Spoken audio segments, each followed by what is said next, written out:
What's up everyone, Art here, and I just got out all of this wash equipment and started gathering my tools up because today's a big day for the Forester. I'm going to start finally tearing out the interior of that car.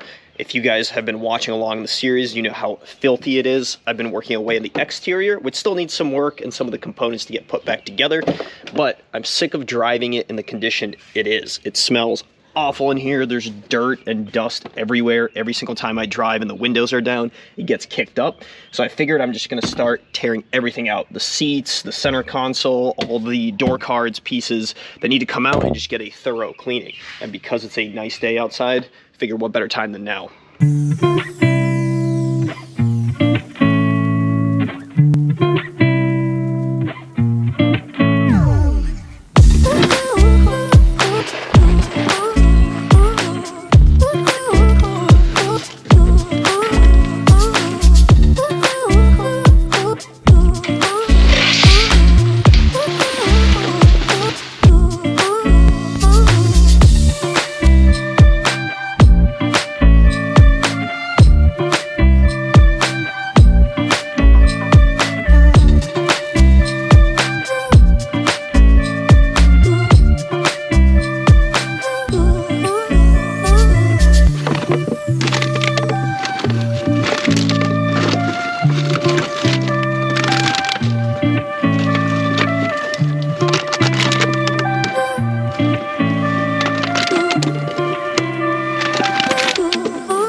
I'm digging into the Forester, I'm really getting a sense for who the old owner of the car was, and the first thing I noticed is he did not know how to use a trash can. There's trash just smashed in every crevice and corner, under seat, door pockets. It's kind of crazy. So most of that's cleaned out. What I have noticed is he probably stayed hydrated throughout his ownership. There's about 24 water bottles everywhere in this car. I also found that knife, which tells me he's probably an outdoorsy guy, and that might explain why the interior of this thing is getting reclaimed by nature. There's seeds and plant life and moss throughout the whole car. It is salvageable though. I mean, as bad as it looks and as dusty as it is, I mean, I'm having a hard time just sitting in here and talking. Once all this comes out, next is the seats, the carpet. I can get the stuff washed up. The plastics will wash up nicely. The things I'm worried about are things like roof liner and just getting the seats cleaned up properly, but we'll get there. Next thing, get all this interior torn out.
I needed to do a quick pause and show you the rat's nest of wiring I found underneath the passenger side carpet. This is actually pretty typical of Japanese cars imported directly from Japan, especially ones of this age. They had a ton of systems wired in, sound system, toll booth system, things like navigation, and a lot of them are unused. So this really isn't hooked up to anything, and the nice thing is I can get rid of a majority, if not all of it. Now, the next thing I'm going to move on to is going to be door cards and then the rear of the car, and that'll be pretty much 80% of it stripped. I'm not sure if I'm going to take the headliner off just yet or if I can clean it up nicely while it's still in the car. And a lot of these front components, like this, is going to get pulled off and washed outside of the car, especially because it's such a nice day. I'm going to get working on it now. I have a feeling this is going to take me all week, even though I'm making good progress today.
Hey everyone, I want to thank you for watching this episode on my SF5 Forester. As you can see, I've been doing a ton of work to it over the last couple of weeks, and there's still weeks, if not months, to go on that car.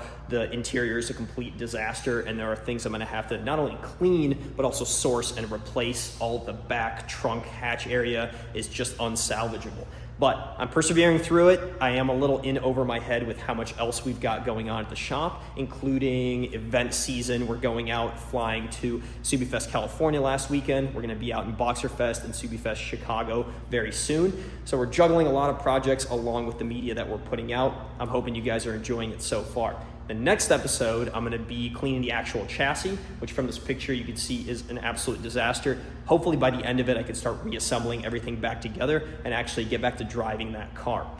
We also have a ton of other cool media coming outside of this series. You can see we have our shop cars, the VA and VBWXs, covered up. That's because they have full livery now. That's something we haven't revealed yet, but it is awesome. We're working on getting some wheels and suspension on these as well. So we're gonna do a reveal episode on that. Another cool thing is you might have seen this engine in the background of some other videos. This is my personal JDM EJ255 out of an old Forester. We've done some test fitments and product development off of it, but now I'm gonna be building this up to put in a different SG Forester. So eventually we're gonna do a little mini series on that. And then another thing that's a bit of a teaser that we haven't revealed is the shop car that is right behind you that we're gonna be building into a potential race car for us. So it's gonna get some extensive modifications. I'm gonna leave you guys with a little teaser, and you're gonna see much more on our social medias, so make sure you're following at Overtake USA, and you guys will get the sneak peek on everything. Also, please do us a favor by liking the page, obviously subscribing and sharing it all around. That does us a huge favor, especially being a new up-and-coming company like Overtake. So thank you guys for watching. We'll see you in the next one.